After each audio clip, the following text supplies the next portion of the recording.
everyone. I'm Larry Ridley. You're tuned into the NFL on EA Sports. Today's matchup features two teams looking for a win. It's the Giants coming in at 6-2, going up against the Bengals, who come in at 6-2. With that, we're off to MetLife Stadium in New Jersey as we bring in the two men who will call our game, Brandon Gaudin and Charles Davis. All right, Larry, thanks. We are across the Hudson from Midtown Manhattan at MetLife Stadium in East Rutherford, New Jersey. Tonight, we polish off Week 10 with a good Monday night matchup between the Cincinnati Bengals and the New York Giants. The shadow's starting to get a bit longer. Week 10 of the NFL season is here, and we're underway on EA Sports.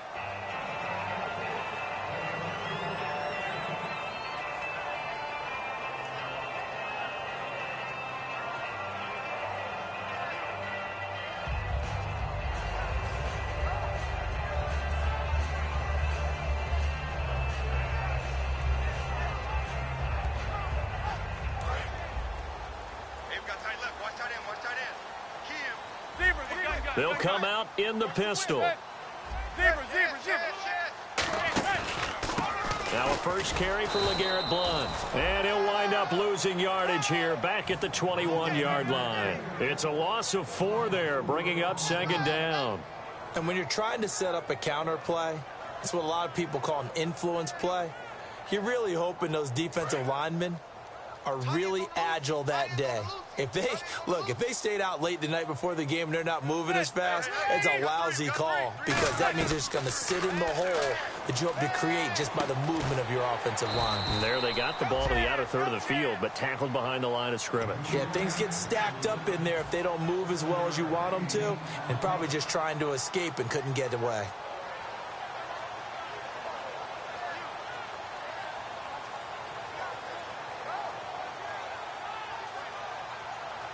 A tough spot here on their opening drive. This is 3rd and 7.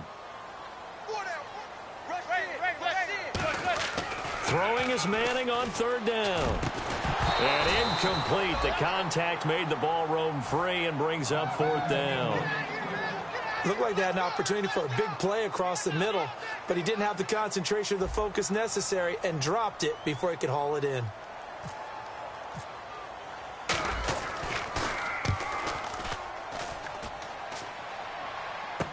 This is Archer. A very good return that time. 18 yards. And the Bengals take possession.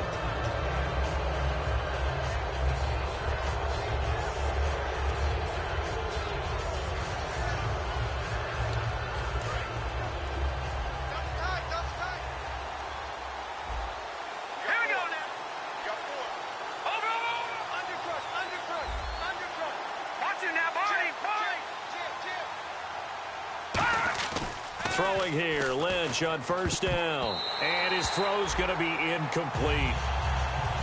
And the offense trots out onto the field. And A.J. Green is an absolute playmaker on the perimeter for his team.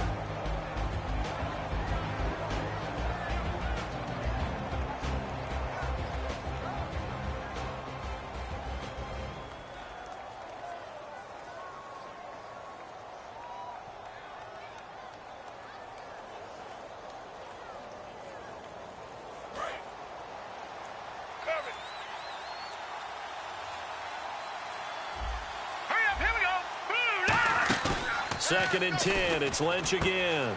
And this time he's got the hook up. It's complete. And they'll get 9 there as that sets them up better for 3rd down. When you see zone defense and you know you've got a drag route on as your primary call, you've got to be really careful as a passer about how far you let your guy go because he might wander into some tough coverage. So here we go, a 3rd down after the 2nd down pass completion. Lynch on the keeper. It's a gain of 4, and it gets him the 1st. Well, they pick it up on 3rd and 1 on the quarterback sneak, and that's not easily done because there are extra bodies in there on the defensive side, and they're moving forward at the snap. Yeah, I was certainly expecting a handoff, weren't you? Yeah, I totally was. I thought they'd go with a back, maybe try and get a lead blocker in front. But as you talk about in different games, those guys with confidence in their offensive line, they just want to move forward and get it. And on the ground they go with the running back. And he's going to get this inside the 30. 13 yards there on the pickup, and it'll give the Bengals a first down. Whenever we meet with coaches and they always talk about wanting to establish running the football, it's oftentimes with a good tight end who can control the line of scrimmage and the point of attack, and they're becoming harder to find because the colleges are giving us a whole lot of receiving tight ends, former wide receivers who can run, not necessarily block very well.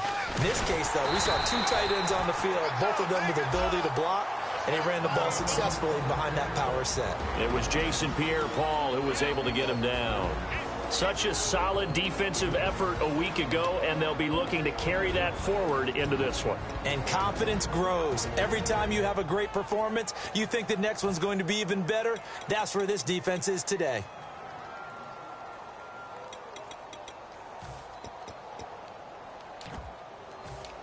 So what will they do? On the ground, through the air, let's see. 2nd and 9. Now they'll look to throw it with Lynch. Caught Eifert over the middle. And down inside the 15, shy of the 10. Now after the completion, we're going to get a timeout, an injured player. We'll get an update when we return to MetLife Stadium.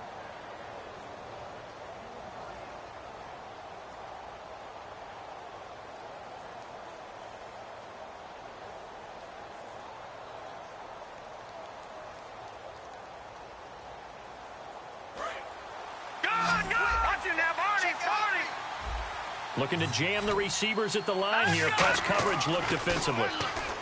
Here's Lynch. Oh, it's a screen pass. That's complete. That's going to go as a loss of 2, and it'll be 2nd down. Got to give some credit there defensively. They snuffed out that screen early on 1st down. Really read it well, didn't they? Because they didn't bring the pressure that they expected. They covered all the passing lanes. So once you see it break down as the passer, I think in this situation, you're throwing it at the feet of your back to make sure no one picks it off, or you throw it away, throw it over the sideline. Don't try and freelance and try and make a bigger play. There's really no one else running a pattern that should be open. Lynch looking to throw on 2nd. And able to break 1 tackle, but then quickly brought down. Give him 2 yards on that play, and that'll bring up a 3rd and 11 situation.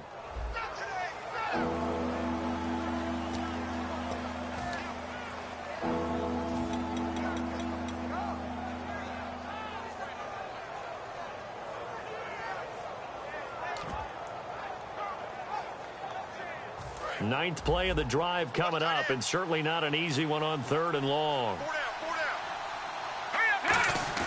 On 3rd down, Lynch.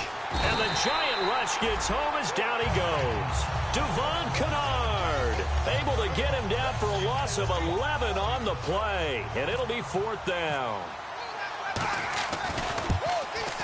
And Bullock will put this one through, and the Bengals are on the board first here. It's 3-0.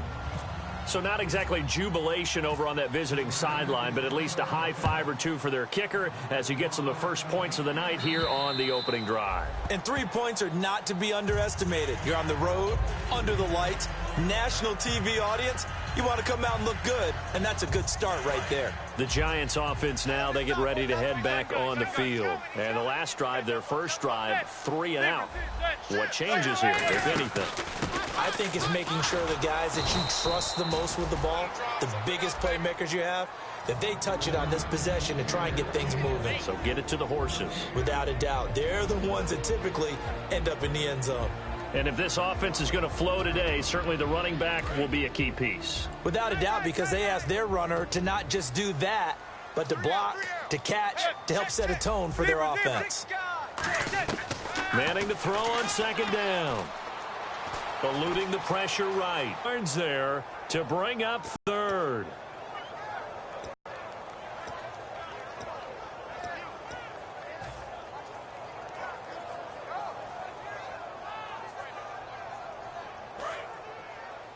Watch left, watch left. Tight end to the left, tight end left. Hey. 4 down. Now hold everything here. We're going to get a timeout by the offense. They'll have as we step aside.